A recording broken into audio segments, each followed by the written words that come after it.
आमदार रोहित पवार आता आपल्या सोबत आहेत. दादा, आमदार सुनील शेळकेंनी तुमच्यावरती आरोप केलाय की जोपर्यंत तुम्ही आता जर जयंत पाटील पक्षाबाहेर गेले त्याला जबाबदार जितेंद्र आव्हाड आणि रोहित पवार हेच असणार, अशा पद्धतीचा आरोप आज थेट तुमच्यावरती केलेला आहे. आता सुनील भाऊंच्या बद्दल बोलायचं झालं तर तसे माझे मित्रच होते. स्वतः भाजपमध्ये होते, नंतर आता पवार साहेबांबरोबर आले आणि आता दादांबरोबर गेलेले आहेत. त्याबद्दल आपण काय बोलणार. मावळ ही तशी स्वाभिमानी भूमी आहे, तिथली लोक स्वाभिमानी आहेत. मावळबद्दल आपण जेव्हा विचार करतो तेव्हा आपल्याला मावळा आठवतो आणि मावळा म्हणजे स्वाभिमानी माणूस. प्रत्येक व्यक्ती तिथं स्वाभिमानी आहे. आणि अशाच परिस्थितीमध्ये आत्ताचे तिथले लोकप्रतिनिधी सुनील भाऊ जे आहेत त्यांच्यात अहंकार वाढल्यासारखं वाटतं. कदाचित सत्तेत आहेत, BJP पक्षाबरोबर आहेत, त्यामुळे एक अहंकार वाढल्यामुळेच कदाचित आज साहेबांवर बोलण्याचं धाडस तिथं केलं गेलं. धाडस भीतीपोटी मी म्हणत नाही, आदराने. आता ठीक आहे, त्यांचा जो अहंकार आहे तो कसा काय उतरवायचा हे लोकच तिथं ठरवतील. अहंकार वाढण्याचं अजून एक कारण असेल, त्यांचे जे विरोधक आहेत ते भाजपचे आहेत, बेगडे, ते तसे सक्रिय जास्त नाही आहेत.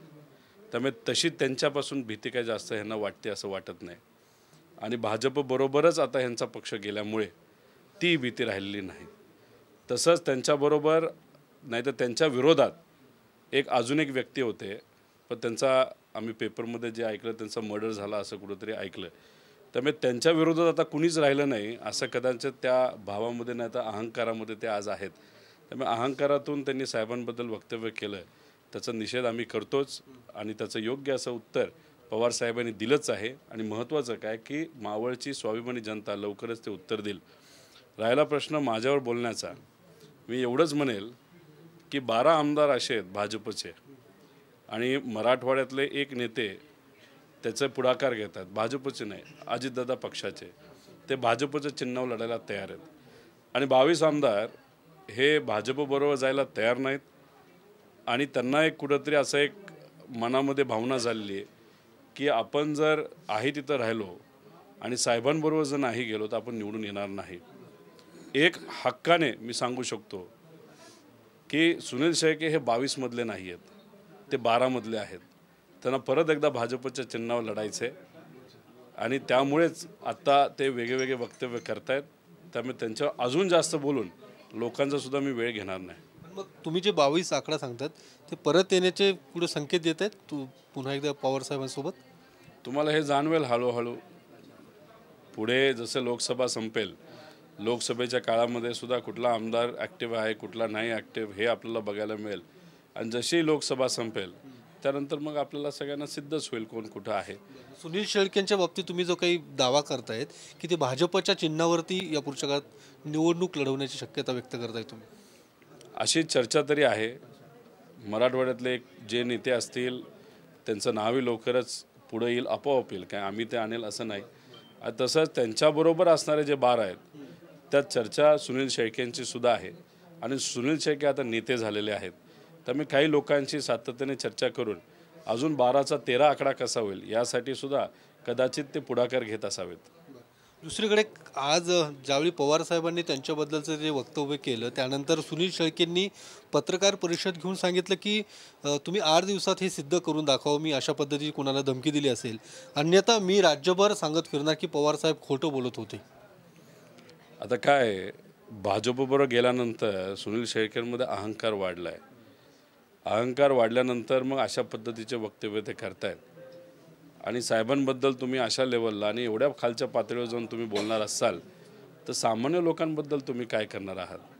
ठीक आहे, आम्ही समजू शकतो BJP बरोबर नाही तर सत्तेत जाण्याची वेगळी कारणं आहेत. काही पोलिसांची असू शकतात, त्यांचे काही व्यवसाय आहेत तेही असू शकतात.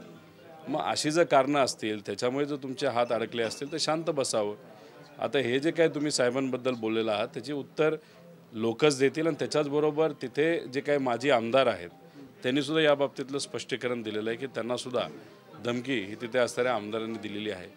आता त्यांचे नेतेच जर गुंडांना जवळ करत असतील, गुंडांना घेऊन फोटो काढत असतील नाहीतर मुख्यमंत्री आणि उपमुख्यमंत्र्यांबरोबर गुंड जर रील काढत असतील तर मग साहजिकच आहे काही लोकांना धमकी देणं हे आपला हक्क वाटायला लागला आहे असं वाटतं.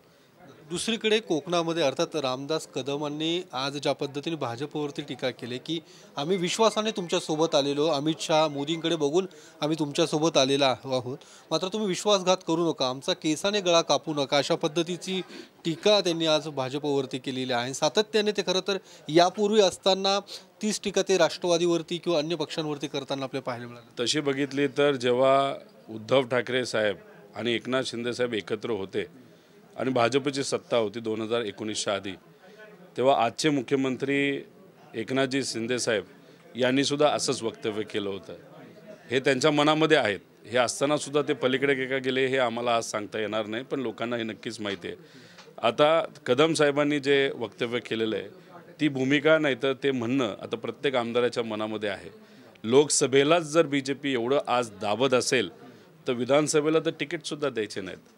आणि कदाचित उद्या जाऊन हे जे सगळे नेते आहेत आज जे काही अहंकारमध्ये बोलत आहेत त्यांना त्यांच्या पक्षावर न लढवता BJP असंही म्हणेल लढायचं असेल तर मग तुम्ही भाजपच्या चिन्हावर तिथं लढा.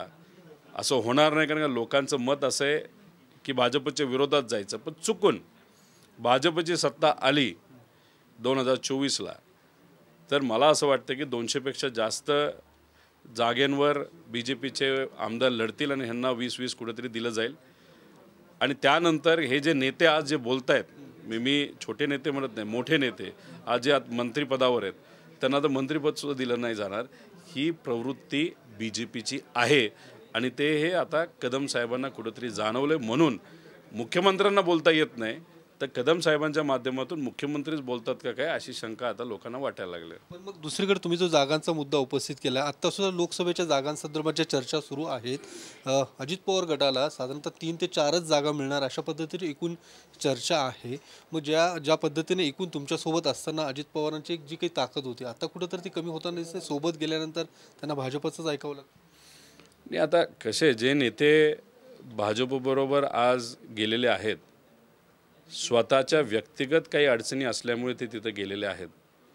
त्यांना आमदारांचं आणि पदाधिकाऱ्यांचं तसं खूप काही पडलं असं नाही. फक्त फंड दिला म्हणजे विषय संपतो असं नाही. लोकसभेला BJPला एकनाथ शिंदे साहेबांची आणि अजितदादांची मदत लागणार आहे. आणि एवढी मदत आत्ता लागत असताना सुद्धा त्यांना जर 3, 5, 8, 9 अशा ठिकाणी जर फक्त तिकीटं मिळत असतील त्याच्यावरनं समजून घ्या की आता BJPला मदत लागताना सुद्धा एवढं दाबतायत तर विधानसभेला तर यांना BJPच्याच पक्षावर लढावं लागेल अशी परिस्थिती येऊ शकते. आणि हे आता आमदारांमध्ये चर्चेत आहे आणि त्यामुळेच 12 आमदार ते 13 आमदार म्हणतात BJP बरोबर गेलेलं बरं.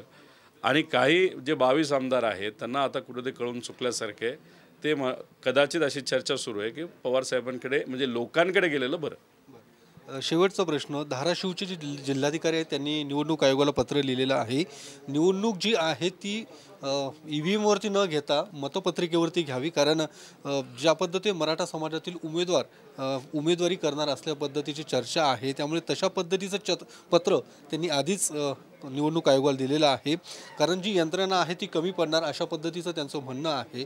तुम्हाला काय वाटतं की मराठा समाजातल्या नेत्यांच्या किंवा नागरिकांच्या बैठका गावोगावी होत आहेत आणि उमेदवार देण्याच्या चर्चा आहेत. उमेदवारांची संख्या वाढल्यानंतर EVMवरती मतदान न घेता मतपत्रिकेवरती घ्यावं अशा पद्धतीची मागणी होते. याबद्दलची मला तरी काय माहिती नाही. नक्कीच चर्चा काही संघटनेच्या माध्यमातून केली जाते याचा एक अंदाज आहे, पण त्याचं काय होईल कसं होईल हे आम्हाला तरी काय सांगता येणार नाही. अभ्यास करावा लागेल. धाराशिव कलेक्टरच्या बद्दलची माहिती तुमच्या माध्यमातूनच मला मिळालेली आहे. अभ्यास करावा लागेल, पण काय चाललंय याचा एक अंदाज मला तरी नाही. धन्यवाद दादा. कॅमेरामन तुषार ननावरेसह मी योगेश बोरसे, TV9 मराठी, पुणे.